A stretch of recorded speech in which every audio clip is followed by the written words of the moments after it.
Hey, before we get into the story, don't forget to hit that subscribe button. Stories like this deserve to be shared. The first thing I noticed was the silence on my phone that day. Emily usually flooded me with selfies, goofy videos, and updates from her girls' trip in Miami. But that morning there was nothing, just the usual blue bubble from the night before. Can't wait to get to the beach tomorrow, face blowing a kiss. I should have felt excited for her. After all, it was her first real break in months. But something in my gut churned uneasily. I watched her walk through the airport security video on our app, waving at the camera like she hadn't a care in the world. Her laughter echoed across the screen, lighter than usual, and I noticed the way she leaned into another woman for a selfie. Nothing overtly alarming, just different.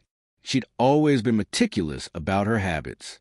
Morning texts, quick calls after meetings, a nightly goodnight, no matter how late she was.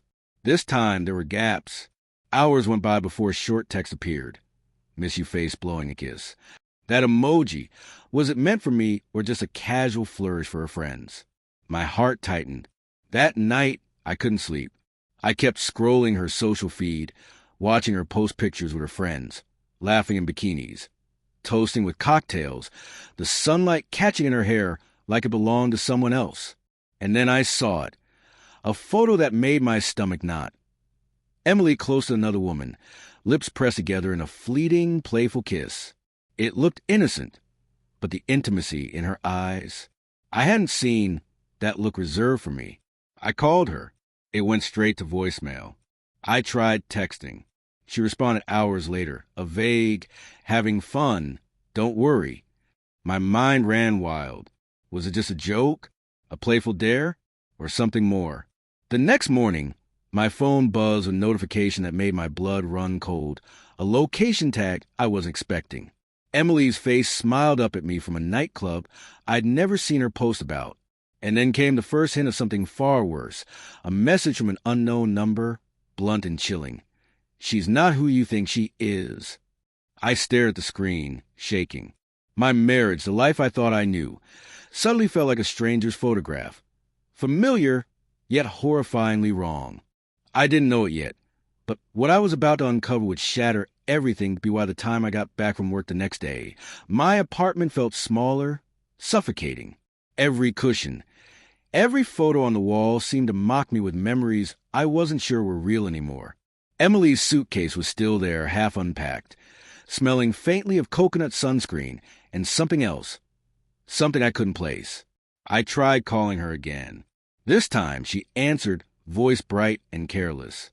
Hey, sorry, I've been out with the girls. Drinks ran late. I could hear laughter in the background, not hers, another woman's. My stomach sank. Who's that? I asked. Her laugh faltered just a fraction. Oh, just someone from the trip. That hesitation, it was enough. I started noticing things I had ignored before. The subtle way she checked her phone when I walked into the room, the sudden secretive smile at texts, the tiny gaps in her stories about the trip. I want to confront her, but a part of me froze. What if I was wrong? What if I was imagining it? Then came the turning point. A notification popped up on my email, a digital receipt from a downtown clinic. Emily's name stamped on a confirmation for a DNA test, one she hadn't mentioned. My hands shook as I scrolled through it. The test wasn't for a pet, not for ancestry. It was labeled clearly, parentage confirmation. My heart thudded painfully. Questions collided. Whose child? Whose DNA? And why hide it? I called her, but she didn't pick up.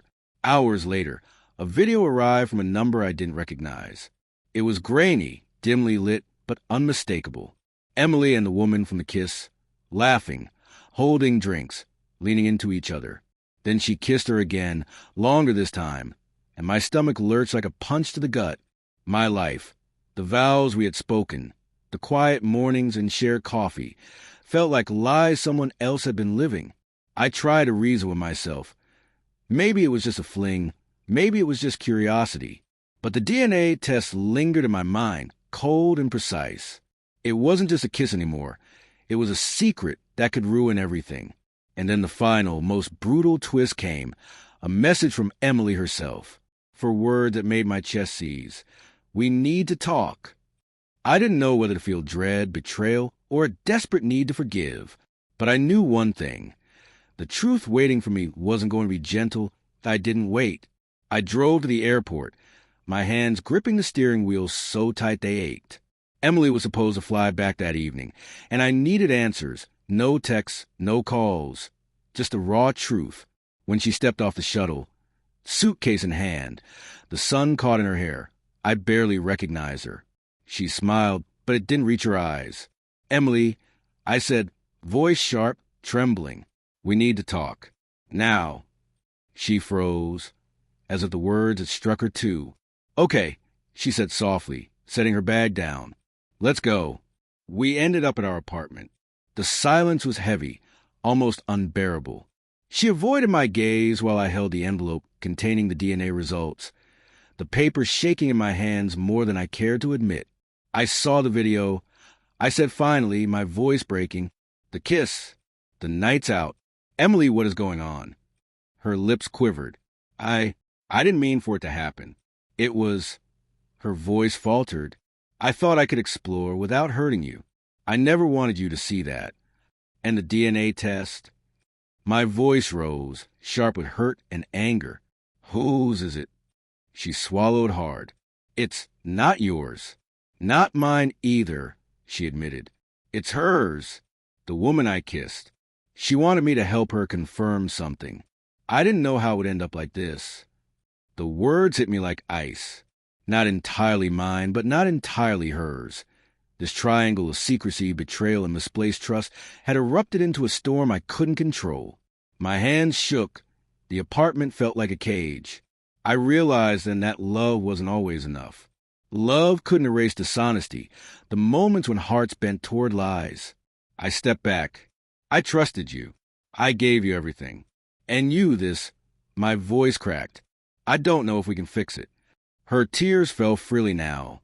"I never wanted to hurt you. I love you."